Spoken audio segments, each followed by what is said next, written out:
E aí, vamos lá no Direito Constitucional em Perspectiva. E eu quero falar hoje sobre o papel das instituições médicas na pandemia. E a gente vai ter aqui um papo à luz do direito constitucional, como você sabe, esse é meu trabalho. É fazer do direito constitucional um binóculo, uma espécie de binóculo, com o qual, a partir da apreensão dos conceitos, a partir da compreensão dos conceitos, você consegue observar a realidade sob a perspectiva do que a gente chama de Estado de Direito. Em outros vídeos eu explico por que eu acredito no Estado de Direito e por que eu resolvi fazer esse trabalho. E aí tu já entra lá no meu site, fabianarrazon.net, e aí você vai ver que é um portal pra gente discutir vários assuntos. Tem uma vertente filosófica da interação do direito constitucional com a filosofia política, tem uns escritos voltados para o direito constitucional, dado esse posto, né, o direito constitucional positivo, e também tem uma página específica para os médicos formados no exterior, que é a minha militância como advogada. Mas vamos lá, que eu tenho para falar. A questão aqui é com relação às instituições, né, que cuidam da medicina, que estão relacionadas com a medicina.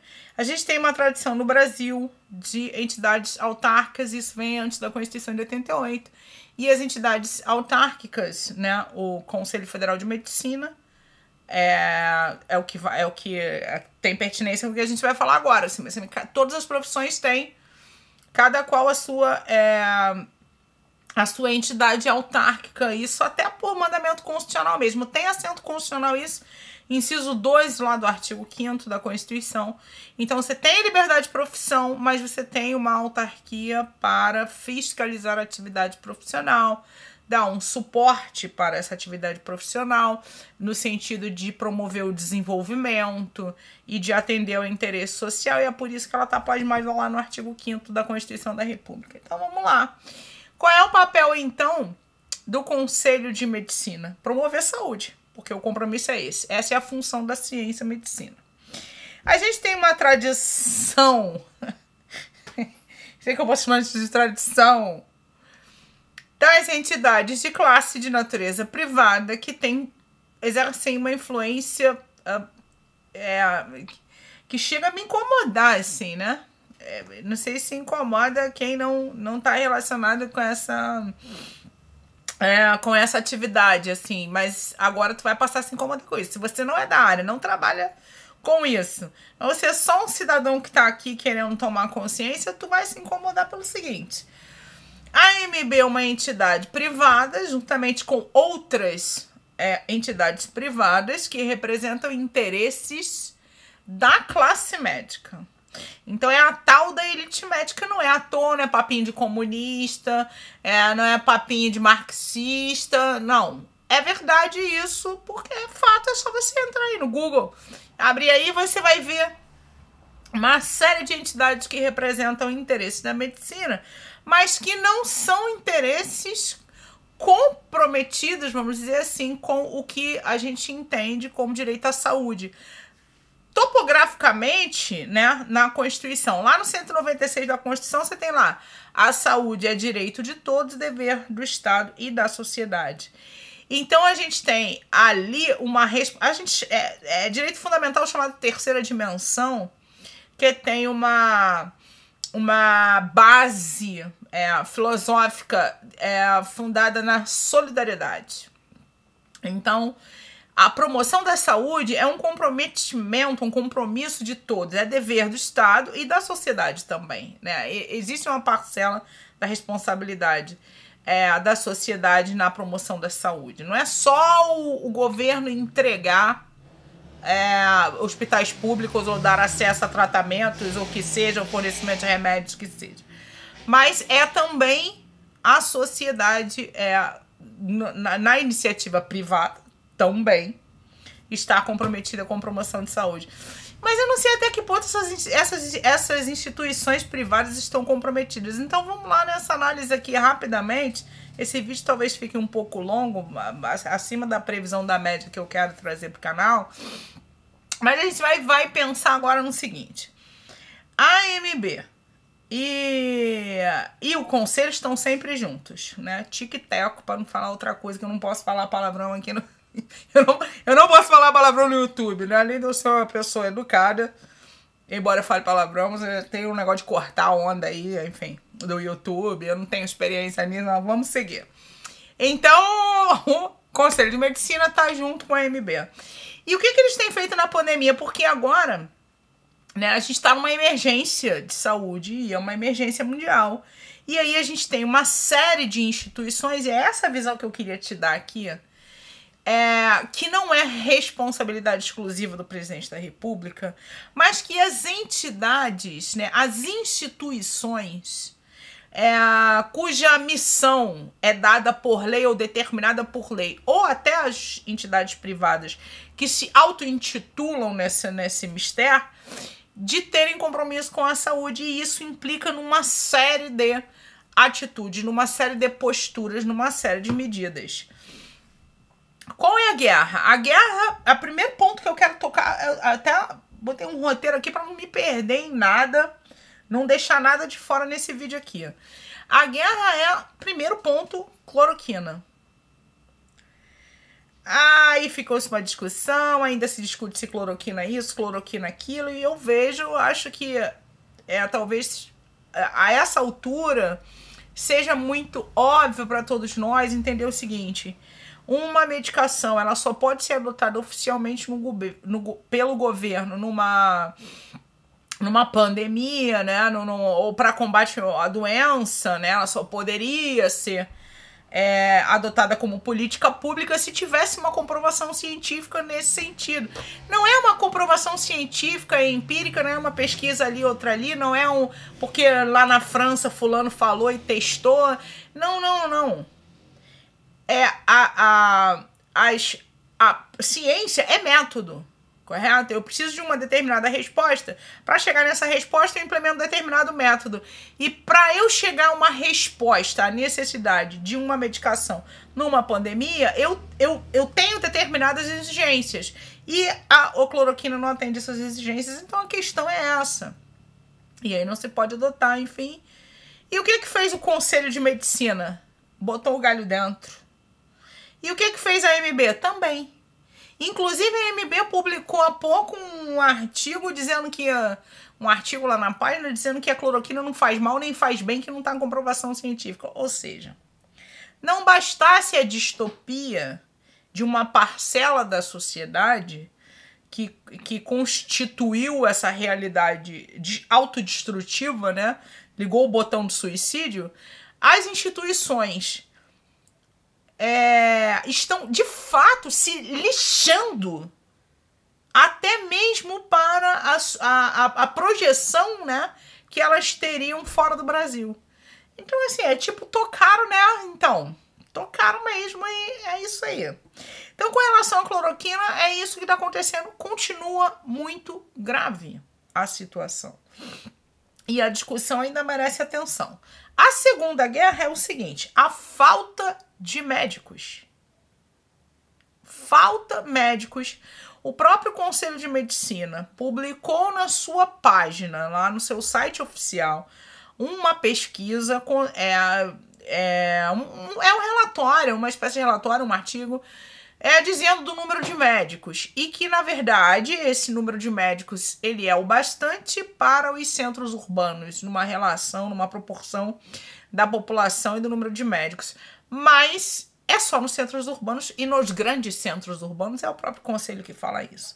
Então a gente tem um problema histórico de promover saúde para a população. E o conselho não tá nem aí. Por quê?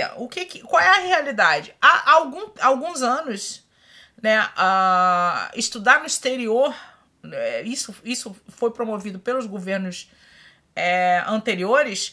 Estudar no exterior é uma opção, porque estudar medicina no Brasil é muito caro. Estudar medicina no Brasil significa direcionar-se para a atenção secundária e terciária. E enquanto que os países nossos vizinhos investem ou têm uma perspectiva didático-pedagógica, um projeto didático-pedagógico voltado para a atenção primária. Então, numa perspectiva progressista, né, a gente mandou muitos brasileiros estudarem Nailan, tem um movimento Sem Terra, mandou a galera pra lá, e outros movimentos mandaram a galera estudar a medicina lá.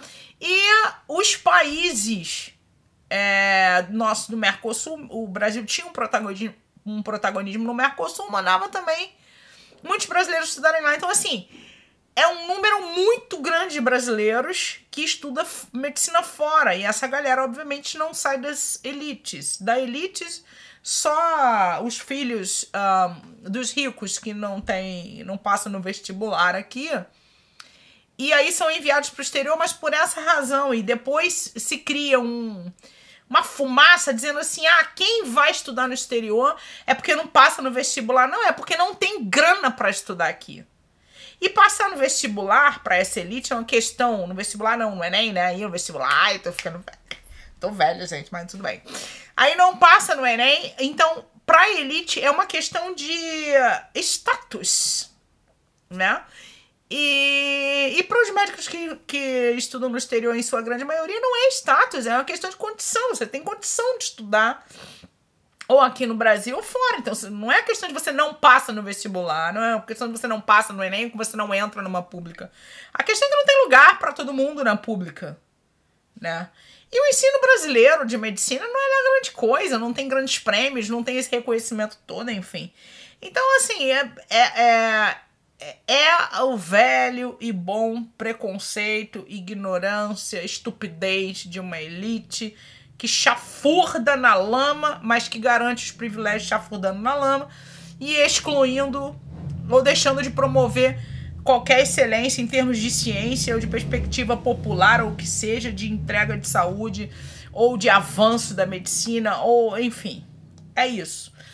Então, nesses últimos governos anteriores, houve um esforço no sentido de promover uma mudança de mentalidade. Um deles é o Acordo Arcosul. Quem conhece meu trabalho sabe o quanto eu falo sobre esse trabalho de excelência, esse tratado internacional de excelência do qual o Brasil faz parte.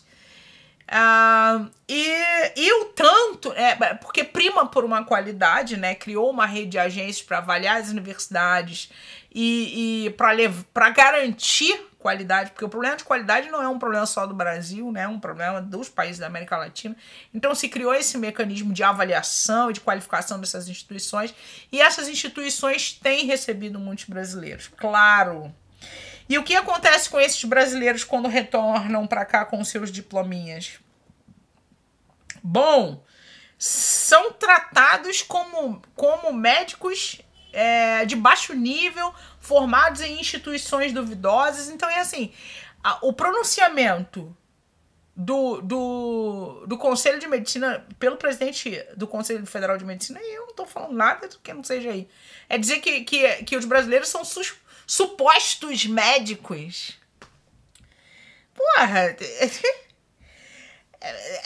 não tem a menor noção do que o presidente de uma autarquia de um país importante como o Brasil falar a respeito de outras instituições, inclusive públicas, instituições de tradição de 300 anos, como tem na Bolívia, por exemplo. E assim, são supostos médicos. Então instaurou-se uma perseguição contra esses médicos formados no exterior, que vem com seu diploma válido, depois de muito esforço, eles têm um ensino, né? Eles aprendem uma medicina voltada para a atenção básica, de atendimento humanista. Eu acho que o estudo da semiologia é muito melhor do que o nosso, tem uma outra perspectiva. E aí dão conta do SUS com muita tranquilidade. Esses médicos estão no programa Mais Médicos, que foi inclusive desmontado o ano passado. E agora a necessidade é muito maior. E aí criou-se a perseguição aos médicos formados no exterior por duas razões. Uma, por médicos formados no exterior que participam do programa Mais Médicos, teoricamente teriam que ter direito à tramitação simplificada. Para quem não é da área, é o seguinte: as universidades públicas avaliam esses profissionais durante 3 anos, porque é um programa de aperfeiçoamento, e depois não revalidam os diplomas. Não há o cumprimento por parte das universidades no sentido de revalidar diplomas. O que elas fazem? Nada. Tem lei para isso? Tem. A legislação ela é bastante robusta, artigo 48, mais a resolução número 3, e não há nenhuma dificuldade das universidades observarem as resoluções do Ministério da Educação, porque elas fazem isso para tudo. Elas fazem isso para pesquisa, elas fazem isso em relação ao CNPq, em relação à CAPES, em relação à autonomia constitucional, ela não tem nenhuma relação com a observância das resoluções do MEC, porque a questão aí é administrativa de competência constitucional. Mas quando chega para revalidar diplomas, realmente as universidades não cumprem. E agora, diante da emergência e da necessidade de contratação de médicos, os estados mais carentes realmente se rebelaram e começaram a ingressar com as ações e se deu uma guerra no judiciário. E o conselho agora pressiona o governo, né, para aplicar o revalida. O revalida parece que está em andamento e porque tornou-se lei, né, e a ideia é impedir a tramitação simplificada.